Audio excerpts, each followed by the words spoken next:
The Tokaimura nuclear accident. On the morning of September 30th, 1999, at the JCO nuclear fuel conversion plant in Tokaimura, Japan, 3 workers began their shift performing a task they had done countless times before.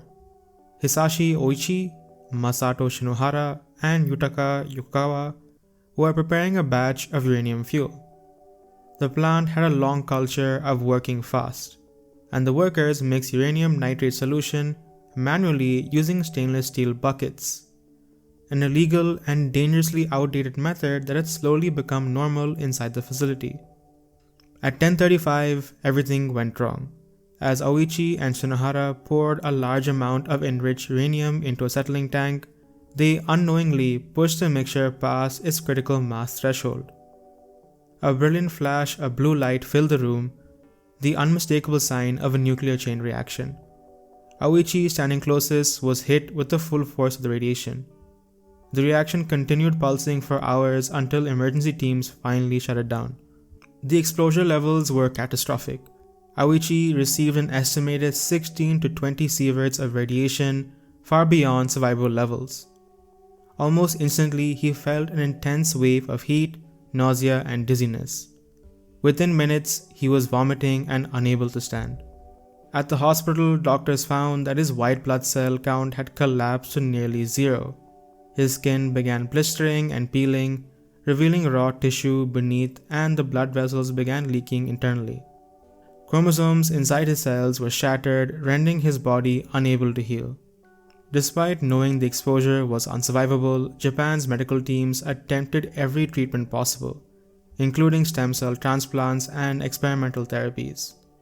Over the next 83 days, Ouchi suffered repeated cardiac arrests, severe fluid loss, graft failures, and constant pains.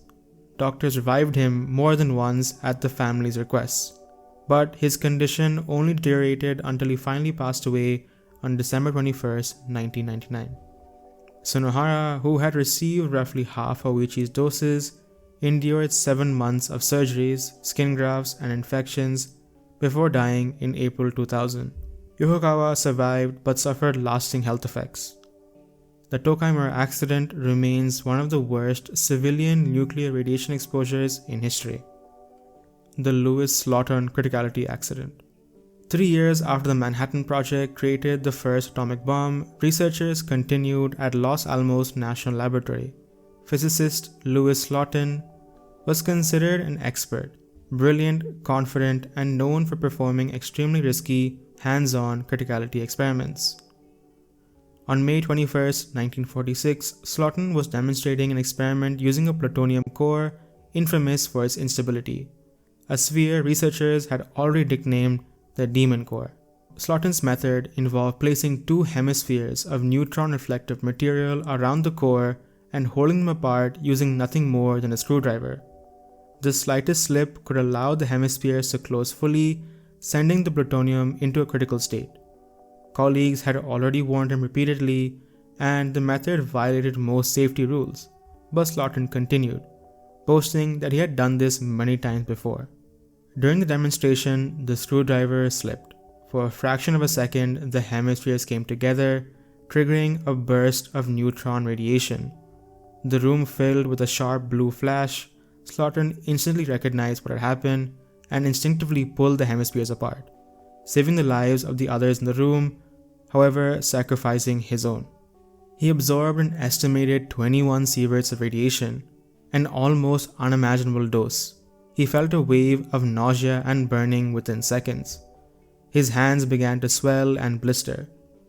Over the next 9 days, Slotin's condition deteriorated rapidly. His digestive system broke down, his white blood cell count collapsed, and his organs began failing one by one. He remained conscious for most of the ordeal, aware of the consequences of his mistake. Slotin died on May 30, 1946, just 9 days after the accident. His death brought an immediate end to hands-on criticality experiments and completely changed the safety protocols at nuclear research facilities worldwide. Number 3. The Chernobyl First Responders. On April 26, 1986, reactor number 4 of the Chernobyl nuclear power plant exploded during a late-night safety test that spiraled out of control. The blast ripped open the reactor core, igniting graphite blocks and launching radioactive material across the site. Firefighters and first responders, many of them unaware that they were walking into a nuclear hellscape, rushed to extinguish what they believed was ordinary electrical fires. Among them was firefighter Vasily Ignatenko. When he arrived, he stepped across debris that was so radioactive it could burn through a boot sole in seconds. None of the responders were wearing protective gear suitable for radiation. Most had no idea that massive amounts of uranium fuel lay exposed in the open air. Many of these men absorbed between 6 and 16 sieverts of radiation within minutes. Almost immediately, they began to feel metallic tastes in their mouth, dizziness, and burning sensations on their skin. As the hours passed, their symptoms intensified, their skin began reddening, then blistering. Their lungs burned from inhaling radioactive particles. Their vomiting became constant, and after being transported to Hospital No. 6 in Moscow, they entered the second phase of acute radiation syndrome, a deceptive, temporary improvement that quickly gave way to catastrophic internal failure. Ignatenko and several other first responders died within 2 to 3 weeks. Their tissue broke down faster than doctors could treat it, their bone marrow collapsed, their organs succumbed to systemic radiation damage, and for these men, mainly just in their 20s, became some of the earliest and most tragic victims of the Chernobyl disaster.